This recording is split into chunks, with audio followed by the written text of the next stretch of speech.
Príbehy ľudí, ktorí jazdia elektromobilom, jazdeným elektromobilom, ktorí majú väčší nájazd na Slovensku stále relatívne vzácne, hlavne ľudia, ktorí sú ochotní ísť na kameru. A vedľa seba už vítam Gregora. Ahoj Milan. Ahoj, z Greenwayu, ktorý je jedným z nich, ktorý sa podujal. A Gregor jazdí Škodu Enyaq. Dozvieme sa presné parametre, všetky informácie. A dôležitá informácia je, že tento rozhovor a údaje, ktoré v ňom zaznejú, budú natoľko relevantné, že Gregor sprel zhruba za 2 roky 100 000 km. Aktuálne sa dívam na tvoj odometer, máš tam 103 300 km, čo už je slušná porcia aj na moderný elektromobil. A dnes sa pozrieme okrem toho, aké má skúsenosti Gregor, ako sa mu funguje s Enyaqom, aj na podrobný test batérie v autorizovanom servisnom stredisku a nejak si to dáme ešte do kontroly potom podľa diagnostiky. Čiže prezradíme vám, ako je na tom Gregorová batéria po 100 000 km a dozviete sa, akom používaní. Takže Gregor, prosím ťa hneď na úvod, aký ročník máš Enyaqu, prečo si možno vybral Enyaq, kedy si ho kupoval? Auto je dané do prevádzky 9. januára 2023, takže auto má... Presne 2 roky v prebávke. Tak, presne 2 roky, takže skoro sa to podarilo tých 100 000 presne za 2 roky. V princípe auto bolo v 150 kW konfigurácii, takže zadnokolka s 82 kWh batériou. Prečo si vybral teda Enyaq? V princípe pred tými 2 rokmi tých aut ešte nebolo až tak veľa na trhu s nejakým normálnym dojazdom, tak to poviem, a v nejakých normálnych cenových kategóriách. V podstate vychádzalo tam jedine možno nejaká Ioniq 5, Kia EV6 a v podstate Enyaq. Z týchto 3 aut, keďže mám aj rodinu a potrebujem ten kufor, keďže som skúšal aj EV6, aj Ioniq 5, tak tam ten kufor naozaj akože je taký pomenší. Aj keď vnútorným priestorom tie autá sú fajn, tak som sa rozhodol vybrať si Enyaq. No treba povedať, že neviem, či Ioniq 5, ale EV6 máte aj vo firme, majú tvoj kolega, čiže vy tam máte pestré portfólio elektromobilov, čiže možno si aj tak vymieňate nejaké názory alebo niečo podobné. Ak to porovnáš s inými autami, ktoré majú tvoji kolegovia proste 2-3 ročné, tak máš pocit, že si siahol po vhodnej voľbe, alebo keď si to zoberieš tak spätne, dobre, že sa rozhodol pre Enyaq, alebo si mal brať tedy tú Kiu alebo niečo iné? No, možno by som ešte povedal jednu vec, že ja som predtým mal plug-in hybrida, Kiu. Kolega vtedy mal ID3 v 58 kWh verzii, kde tam som zistil, že naozaj na moje jazdenie tá batéria je naozaj malá v tej ID3, takže preto som si vtedy zobral ja plug-in ešte hybrid. A následne, keď teda bola možnosť výmeny auta, tak som vedel, že potrebujem ísť do tej väčšej batérie, takže mal som skúsenosť teda aj s tou ID3. Mali sme, alebo aj máme ešte Hyundai Kona v tej staršej verzii, nie tej najnovšej. Tam samozrejme dojazdovo to bolo v poriadku, ale tá rýchlosť nabíjania tých 85 kW je na to takéto diaľničné presuny po Slovensku a mimo Slovenska troška horšie. Takže tam asi čisto tá racionalita vyhrala ten pomer toho výkonu, nabíjania, dojazdu a veľkosti auta. Vnímaš to ako dobrú voľbu a v podstate neľutuješ nejakým spôsobom, že pred 2 rokmi teda si išiel do tej Škodovky? Nie. Čiže si potvrdený, ale teda potvrdzuješ si to, že dobre si vybral by si to vzhľadom na vtedajšiu ponuku aj dnes asi? Áno. OK, aké sú možno teda najväčšie plusy a minusy? Už si načetol, že máš rodinu, veľký kufor. Čo ešte ďalej využívaš na Enyaqu? Máš tu možno Matrixové svetla, head-up display alebo nejaké ďalšie funkcie? Áno, túto všetku výbavu tu mám, teda obsahuje to tento Enyaq, má to teda head-up display, no za mňa výborná vec, Matrixové svetla takisto, jedine možno tie diaľničné kilometre s tými Matrixami nie sú úplne ešte doladené, takže tam ešte sem tam kamionisti akože bliknú. Tam by si to oficiálne mal vypnúť, pretože on nevie podľa podkladov, aspoň v tomto staršom softveri, že si áno, v tomto staršom, tie nové to už vedia, takže rozmýšľam ešte teraz.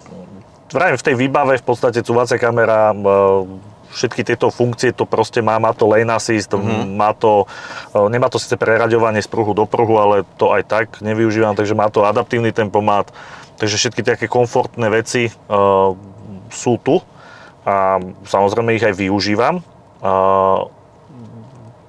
Asi možno by som prešiel k tým takým zasa negatívnejším no veciam. Tak na to sú ľudia zvedaví. A to samozrejme, auto prišlo s softverom 3.2. Dobre. Takže je to auto bez predhrevu batérie.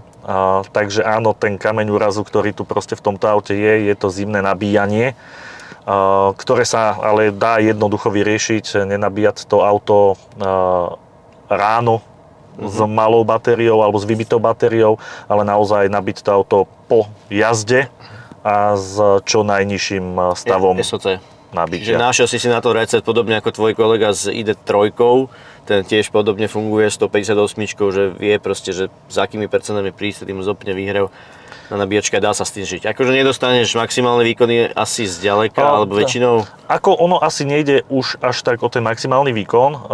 Ja z mojej skúsenosti, rozdiel medzi zimou a letom, áno.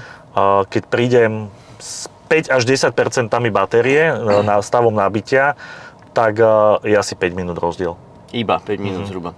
A tu sa bavíme, že na aký maximálny výkon si videl v podstate na nabíjačke v ideálnych podmienkach a koľko trváš 10 až 80. To je starší software, takže nejakých 33-35 minút, niekde tam sa hýbeme. Z 10 na 80 cez leto sa vieme dostať pod 30 minút. Vieme pod 30. Vieme. Dobre. Maximum, čo som videl, bolo 140 kW, takže viac o 5 kW viac, ako je deklarovaný maximálny výkon. A je to tých 27-28 minút úplne v pohode. Takže v tých ideálnych podmienkach cez leto, cez zimu sa prehúpneme cez 30, je to niekde 30 na 32 minút. Videl si môj test Peugeotu 3008? Ja videl som tvoj test Peugeotu 3008. Tak nebudeme rozoberať, ako videli diváci, tak vedia, o čom hovoríme, keď sa bavíme o časoch do pol hodiny a nejakom chladnejšom. Takže ja ale možno dopoviem k tomu nabíjaniu. Nie je to až také zlé aj bez toho predrevu. Keď ten človek, alebo keď vyjazdí to auto sa naozaj na to nízky stav nabitia, na ten nízky stav nabitia. Áno, keď človek príde s 30%, 5%, 40%, tak tam už ten výkon nabíjania je samozrejme nízky. No áno, lebo teda maximum až niekde 25-30%, potom to už pomaličky klesá. Čiže treba s tým vedieť nejakým spôsobom fungovať, žiť, ale tým pádom mi potvrdzuje, že aj s autom bez predrevu sa dá nejak rozumne fungovať, že to nie je také tragické. Keď človek vie, ako... Určite áno, a čo ešte na tomto aute výborné, je nabíjacia krivka. V princípe tak. Áno, aj keď má ten nabíjací výkon 135 kW, je akože relatívne malý, alebo nízky, tak v ideálnych podmienkach pod 100 kW to klesne pri 76%. To je že ideálny stav. V tých zimných podmienkach je to, že to auto sa v tom rozmedzi, 20, 25 až 70, 65 a 70 drží stále na 100 kW. Ešte dodajme, že vlastne ty máš dvojročné auto, ale to nebola už úplne prvá verzia batérie, pretože keď ty došli vlastne pred 4 rokmi, tak tam bola trošku iná batéria, iný pík, iná nabíjacia krivka, čiže aby ľudia, keď si vyberajú auto, tak aby si najprv skúsili zistiť, keď Škodovka robí veľké tajnosti ohľadom toho, že ktorá baterka aká, ale stačí si spraviť možno to nabíjanie v ideálnych teplotných podmienkach a človek možno zistí. My sme načrtli, že ty si z Greenwayu, ale tým pádom ako funguješ? Častokrát funguješ po nabíjačkách, chodíš po DCčkách iba, alebo aký je možno tvoj nabíjací cyklus, pretože za 2 roky spraviť 100 000 km už asi ukazuje, že to nebude iba domáce nabíjanie z 220. Áno, správne. Ja ani nemám možnosť nabíjať teda doma, takže ja nemám doma wallbox, takže som teda odsúdený na nabíjanie na nabíjacích staniciach, ktoré máme my v našom office. A samozrejme tých 100 000 km to nebolo nabehané v okolí Bratislavy a po meste. Takže áno, veľká časť, teda podľa aj tých meraní, viac ako polovica nabíjaní prebehla na DC nabíjacích staniciach. Čiže DCčko, pod firmou máte v Auparku Wallboxy, ale teda je to 60% bolo na tom teste, ktorý ukážeme v Škodovke, že je na DCčku, čiže behaš po tých vašich DC lokalitách po celom Slovensku? Áno, áno, nielen Slovensko, aj zahraničie. Aj zahraničie.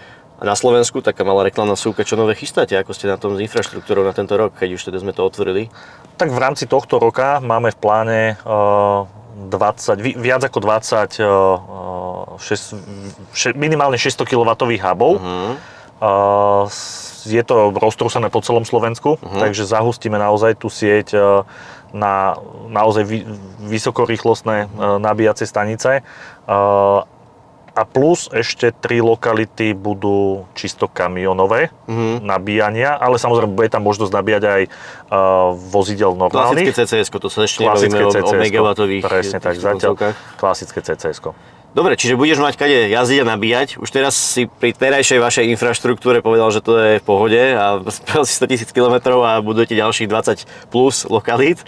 Takže s prstom v nose, aj keď budeš mať nejakú väčšiu degradáciu alebo niečo podobné. Áno. Trošku sme sa odskočili od tých negatív. Začal si niektoré veci, ale nejak zatiaľ si to auto nezhejtil. Je také dobré? Alebo teda čo ďalej ti vadí? Prípadne čo vadí deckám? Čo vadí rodine? Ja viem, že tu máš aj trojzónovú klímu, takže aj vzadu je plný komfort ako detská tu. Áno. Sú nejaké slabé stránky, ktoré ti lezú na nervy? Ja neviem, ja keď som zatváral napríklad kľúč, tak toto možno to bude počuť. Kľúčka na obložení dverí po 2 rokoch sa rozvrzgala. Ona sa nerozvrzgala po 2 rokoch. Nie? Už to robil nejaký čas? No to už akože nejaký čas, ale je to taký detail v podstate, lebo človek pri tom jazdení tými dverami proste otvorí, buchne a nie je to to, že by tu pri jazde niečo vrzgalo. To akože v tomto smere si myslím, že je to celkom dobre spracované. K tým negatívam, teda sme povedali, ten predhrev, povedali sme o tom, že malo to 3.2, už to má 3.7.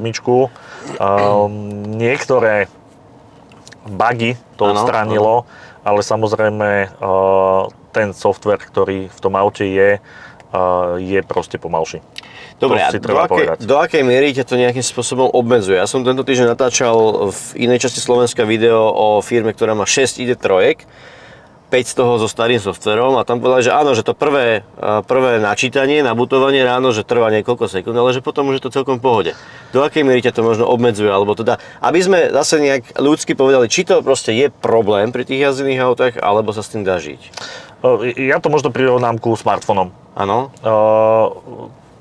Telefón strednej triedy, alebo nejaký low cost, takisto sa s tým dá zatelefonovať ako s high-endom. Ale keď si už človek zvykne na funkcie high-endu, tak keď si vezme ten low cost, tak vidí, že je to pomalšie. Teraz si nejak nazval low costom, to nebude mať dobré ohlasy. Dobre. Dobre, vieme, že to je, akože, vieš, pozri sa. Áno. Vieš, nahrávanie má to byť autentické, takže pokračujeme kľudne. Ja len chcem počuť tvoj názor. Ja poznám tento software a samozrejme, mal si možnosť vyskúšať si aj novší software v novších verziách? Sedel si v nejakej testovačke? Áno. Je to proste úplne iný svet, alebo to dá nejakým spôsobom veľký krok? Je to veľký krok. Ja to tak poviem, že už keď prišla 4 verzia, už to bol skok. S 5 je to úplne na inej lige. Takto, ja to porovnávam teraz to isté auto s tým, že či to má 3.2, alebo má to 5 viac, alebo má to 3-kový software, alebo 5-kový. A je to obrovský skok. Takže ja to vnímam tak, že vypočuli v Škodovke v podstate tie sťažnosti, alebo tých málo negatív, ktoré to auto malo, tak v tých faceliftoch už 85 pred rokom to začali dávať, hej, čiže už s tými 85-kami, tak už tieto malé chybičky krásy, tak to poviem, tak boli odstránené. Dobre, a čo servis, odťahy, koľko batériek si vymenil, koľko motorov si vymenil, koľkokrát ťa odťahli, lebo ti zdochlo auto, lebo proste si zhorel, koľkokrát si griloval na baterke a tak ďalej? Tak v podstate s autom som bol v servise 2-krát. Prvýkrát som bol na výmenu stieračov.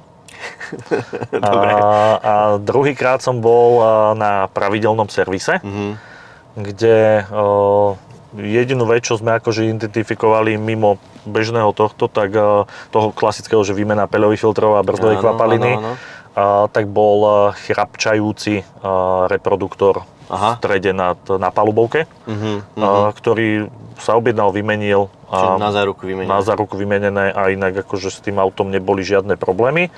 Aj keď jeden odťah som teda zažil. No to povedz, pretože to sa ťažko bude veriť. Nebolo to kvôli vybitiu batérií, ale bolo to kvôli defektu, kde teda prvýkrát v živote som vyskúšal aj lepiacu sadu, ktorá pekne vytiekla.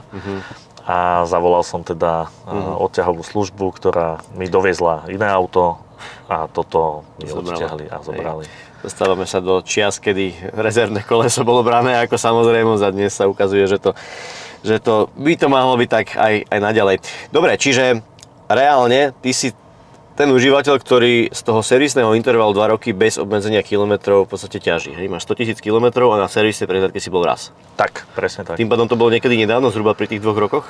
Bolo to pri 2 rokoch, bolo to v podstate v decembri, ešte pred 2 rokmi. Nemáš vyčíslenú, alebo nevidel si to máš na leasing, čiže neviem, či to išlo cez teba, že aká bola suma Je to cez operatívny leasing a teda tú sumu neviem, ale pohybuje sa to okolo 300 eur. OK, a to 250 až 300 v Bratislave alebo v Bratislave. Dobre, čiže zase platí, že ak si človek vie nájsť mimo hlavného mesta proste lacnejší servis, tak tá cena vie ísť ešte nižšie. Pretože ja teda viem z menších obcí a podobných, že sa to dá stlačiť ešte niekde inde, ale v podstate keď si zoberieš okolo 300 eur na 100 000 km servis plus stierače, teda, aby sme nezabudli, tak si myslím, že aj tak sa to ukazuje ako neuveriteľne ekonomicky výhodné, proste ak máš možnosť nabíjania a žiadne iné problémy a servisy a tak ďalej. Dobre, poďme však ku baterke, na to čakajú asi ľudia najviac. Ja si beriem svoj ťahák a dám vám aj ilustračný záber. My sme zbehli s týmto autom do Škodovky, do autorizovaného servisu. Škodovka vám poskytuje certifikát, majú tzv. Buď krátky alebo dlhý test batérie. Ten krátky test je iba vyčítanie z BMS-ky, je to informačná hodnota, má relatívne veľkú nepresnosť, je to platená služba a vedie vám to spraviť v akejkoľvek Škodovke. Ale my sme skúšili Škodovákov nahovoriť, aby ti spravili ten dlhý test, to znamená, že ty si nechal auto 1,5 dňa Škodovke, prišiel si vybitý po 10%. Podmienka bola pod 10%, áno. Škodovke auto nabili, že vraj je jedno či AC alebo DC, čiže nabilo sa do 100% a v daný moment už potom prišli tie ilustračné zábery, ktoré vidíte na obrazovke aktuálne, kedy sme ráno prešli Gregorom k autu a vyčítala sa vlastne tá hodnota. No a asi nás celkom pozitívne prekvapilo, že pri 60% DC nabíjaní pomere, a mal si myslím, koľko? 9 dní stálo auto na... 9 dní stálo na 100%. 9 dní na 100%, čiže to je dôležitý parameter. Vyšlo SOH, teda zdravie batérie, zhruba na úroveň 93%. Podľa tohto certifikátu by tá nepresnosť mala byť iba niekde okolo 1%, práve tým, že teda sa to nabíjalo, išlo to celé vlastne spod 10%. Čo je podľa mňa výborný výsledok a opäť, ak si to zoberieme, že za 100 000 km jedna prehliadka, jedne stierače a batéria stratila iba 7% kapacity, tak myslím si, že na firemné účely, ale aj súkromné je to proste geniálne auto tým istým spôsobom, alebo teda nejakým fungovaním. Čo na to hovoríš ty, tých 7%? Ako očakával si viac, očakával si menej? Priznám sa, že očakával som, že všetko nad 90 by bolo podľa mňa dobré, lebo naozaj to DC nabíjanie, ako boli to strašenie toho, že ako to veľmi škodí tomu vozidlu, keďže nemá možnosť nabíjať doma, tak presne to auto ja nechávam proste aj cez noc nabité na 100%, keď niekde ráno potrebujem vyrážať. Takže áno, ja sa k tomu autu v podstate správam tak, ako sa podľa mňa správa bežný, obyčajný vodič. Takže nejaké tie úplné odporúčania, že od 10 do 80, ja toto teda nemám úplne možnosť využívať, takže ja využívam plnú kapacitu tej batérie. Ale asi ho nenechávaš veľmi dlho stať, pretože tých 9 dní, čo ti tam ukazovali v tom certifikáte, tak by to nevychádzalo, že keby si ho mal proste, že deň, 2, 3. Nie, akože takto nie. Večer nabijem, ráno odchádzam. Áno, takto áno, ale stále je to auto nabité na 100% a stojí to auto nabité na 100%. A myslím si, že aj ten rozdiel v nejakom behaní po meste a po tých diaľniciach je rozdiel. Aj pre tú batériu, ako sa vybíja, to namáhanie. Presne tak. A toto auto v podstate asi 80%, alebo 80% tých kilometrov sú práve dlhé trasy, diaľničné presuny. Takže myslím si, že veľmi dobre dopadla tá batéria. Tento test som si následne ja ešte ďalšie ráno, dnes keď natáčame, overil, alebo teda nejakým spôsobom skontroloval cez aplikáciu CarScanner. Vidíte už aj teraz záber, tiež v ilustračný záber, screen z tohto čísla. Je to odčítaná hodnota presne, keď Gregor donabíjal do 100% na DC-čku. A keď si pozrieme, je tu High Voltage Battery Energy Content a aj ten údaj Maximum Energy Content. Prepočítame to na hodnoty starého Enyaqu, ktoré boli na výjazdenie niekde okolo 74, respektíve teda tá maximum bola niekde okolo tých 77, tak aj toto nám potvrdzuje, že sme niekde okolo 6 až 8 degradáciou. Čiže zase toto je veľmi orientačná hodnota, škodovácky test je presnejší, ale tým pádom sa potvrdilo to, čo tvrdí Škodovka. Tento test mimochodom, teda keď som sa pýtal, lebo vás to bude zaujímať, že kde, za koľko sa dá spraviť, tak vám ho spravia v každom autorizovanom servisnom stredisku. A koľko to stojí, záleží opäť od normohodiny jednotlivých servisov. To znamená, že v Bratislave majú nejakú sadzbu za diagnostiku, za prácu, inde môže byť tá sadzba nižšia.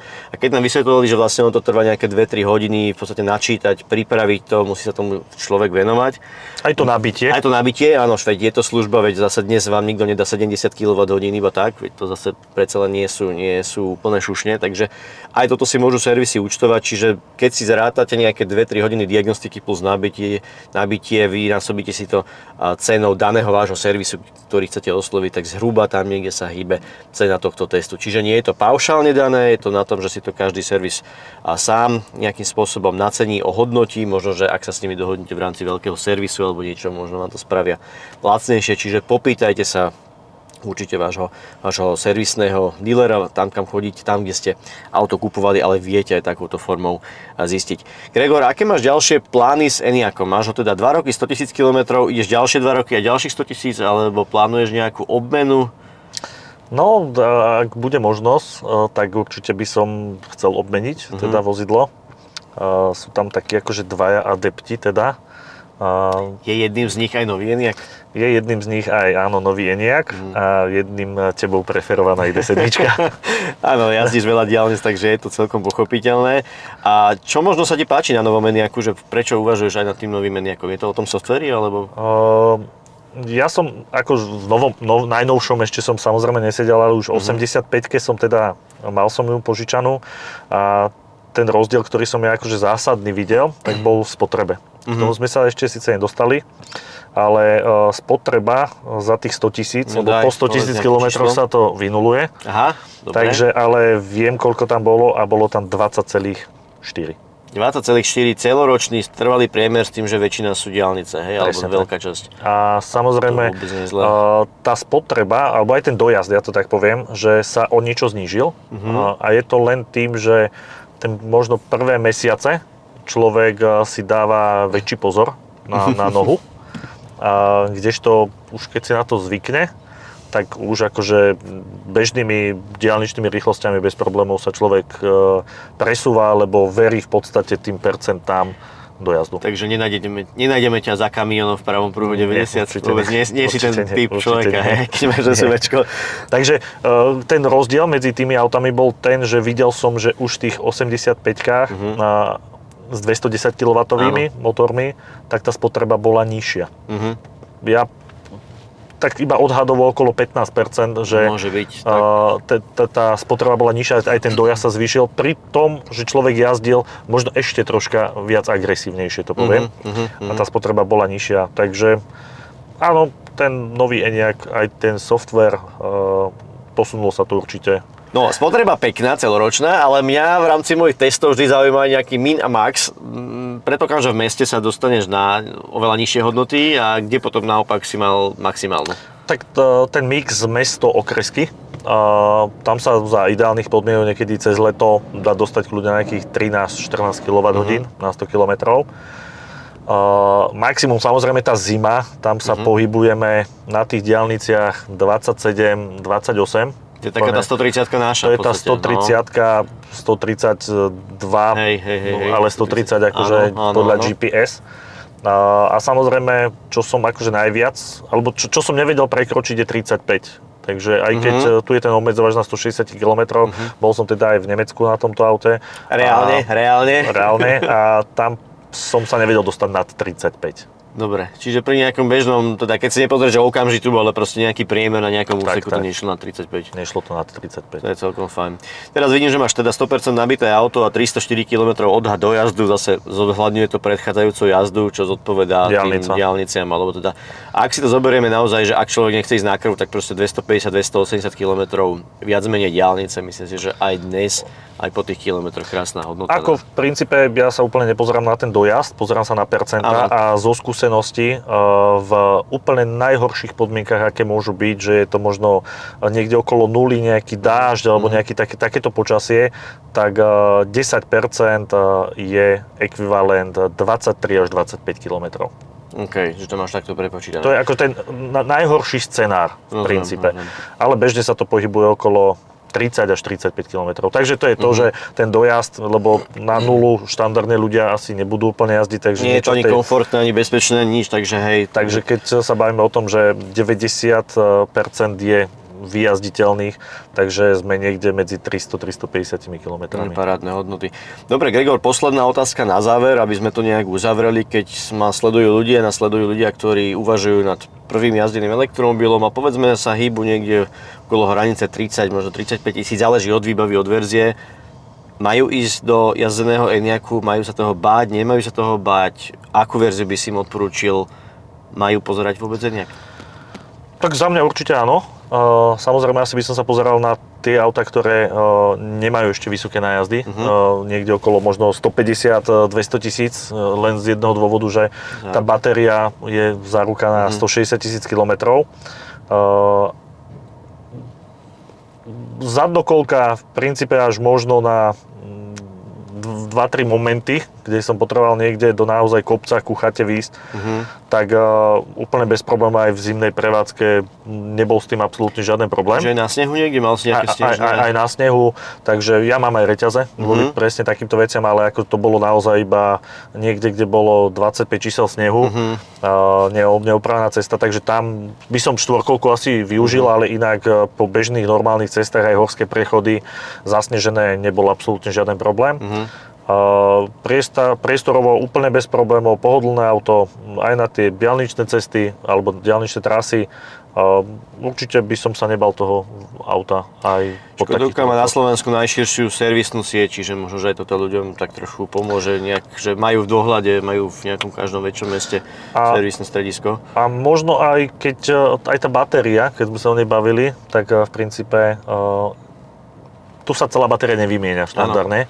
Vymeniajú sa iba moduly, teda, ktorý je nejaký vadný. Áno. A tam teda, keď som sa informoval, tak tam tá cena by sa mala pohybovať z toho modulu od 3,5 tisíca. Za modul samostatný. Hej, tam sme sa opäť potom bavili s tým technikom, že záleží opäť od toho, či len jeden modul a potom ešte kryt, alebo šroby, alebo čo všetko, prípadne či viac modulov na nejakú záruku po záruke a tiež od normu hodiny servisu. Tak. Čiže áno, padlo tam aj nejaká veľmi orientačná informácia, prosím, berte to orientačne, že okolo 5000 môže byť teoreticky výmena v drahších servisných strediskách za jeden modul. Dneska 5000 nie je problém dať za akýkoľvek väčší servis nejakého proste 6-valca, 8-valca v autorizovaných strediskách, čiže ak si to zoberieme, že by po 160 000 km si mal nejaký jeden vadný modul, tak to auto pri lacnom nabíjaní v podstate na seba tak zarobí, že tá investícia, oprava nemusí byť žiadnym spôsobom likvidačná, alebo teda nejaká nepredstaviteľná. Tak. Super. Ešte niečo chceš dodať k tomuto, alebo...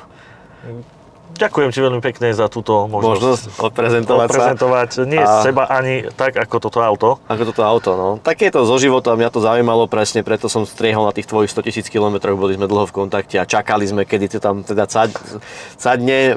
Dúfam, že fotku pre mňa do náhľadovky máš so 100 000 km, takže to ľudí bude zaujímať najviac. Takže ešte raz ďakujem ti aj ja, no a my sa vidíme s vami, milí diváci, pri ďalšom videu, no a s Gregorom verím, že pri nejakej otváračke jedného z tých nabíjacích hubov. Budeš určite vítaný. Alebo sa stretneme proste pri bežnom nabíjaní, čo je bežná rutina nás elektromobilistov. Tak. Ahojte, ďakujem. Ahojte.